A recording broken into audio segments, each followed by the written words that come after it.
2016 সাল থেকে তৎকালীন সরকার বলে গেছে সেন্ট মার্টিনে রাত্রিযাপন নিষিদ্ধ করতে হবে। রাইট। 2019-এ বলেছে, 20-এ বলেছে, 22-এ বলেছে। এর আগের বিএনপি সরকার 2002 সালে পলিথিন শপিং ব্যাগ নিষিদ্ধ করার কাজ এক্সাক্টলি। নিষিদ্ধ করেছে। আমি কিন্তু নিষিদ্ধ হুম, করি হুম। নাই। আমি সেন্ট মার্টিনে রাত্রি থাকা নিষিদ্ধ করতে হবে আমি বলি নাই। বিগত সরকারগুলো বলে গেছে। কিন্তু কেউ কোন কাজ করেনি।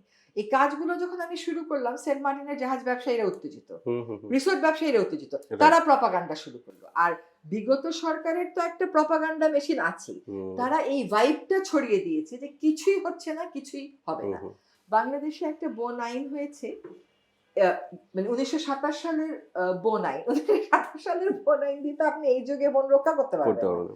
আমরা একটা বন আ ও বৃক্ষ সংরক্ষণ আইনের হুম, হুম। অধ্যাদেশ করে দিয়েছি। আচ্ছা আপনি বলেন তো ইউক্যালিপটাস আর আকাশমণি শালবনে থাকবে না। আপনি বহু বছর শুনেছেন। কেউ কি এই উদ্যোগটা নিয়েছে? নেয়নি। আমরা এই উদ্যোগ নিয়েছি।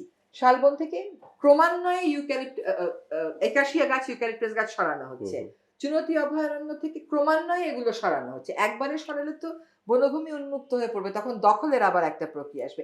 এই কাজগুলো তো শুরু হয়েছে। আমেরিকা ইরানে আক্রমণ করছে। হুম, হুম। কয়দিন আগে আমরা ভেনেজুয়েলায় দেখেছিলাম। আমেরিকা কি কাউকে জিজ্ঞেস করে আক্রমণ করে? না। তাহলে এই কথা যে একটা অসার কথা, এটা যে একটা রাজনৈতিক কথা, এটা বুঝতে কি খুব বেশি বুদ্ধিমত্তার প্রয়োজন হয়? সেন্ট মার্টিনটা বেশি আলোচনায় কেন এসছে জানেন? কারণ সেন্ট মার্টিনের জাহাজ ব্যবসায়ী আর আ রিসোর্ট হুম, ব্যবসায়ীরা হুম। প্রচার প্রচারণায় নামতে পেরেছে।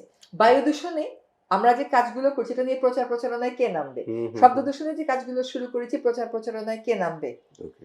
তো সেন্ট মার্টিনের ওই ব্যবসায়ী গোষ্ঠীর স্বার্থে আঘাত লাগালে দেখবেন আমার যেকোনো রিলে ওই সেন্ট মার্টিনের ব্যবসায়ীরা, পাথর ব্যবসায়ীরা হুম, হুম। সিলেটে, তারপরে আপনার মানে যারা ক্ষতিগ্রস্ত হচ্ছে হ্যাঁ, হ্যাঁ, হ্যাঁ। ব্যবসায়ী মহল একটা গ্রুপ তৈরি করে। হুম। তারা কি যাদের জঘন্য, স্বার্থে আঘাত জঘন্য, লাগছে তারাই মূলত। জঘন্য, জঘন্য কমেন্ট করতে থাকে। হুম, হুম। সেগুলো কোনো জাতমান মানে কোনো ভদ্রচিত্ত কমেন্টও হয় না হুম, কিন্তু। হুম।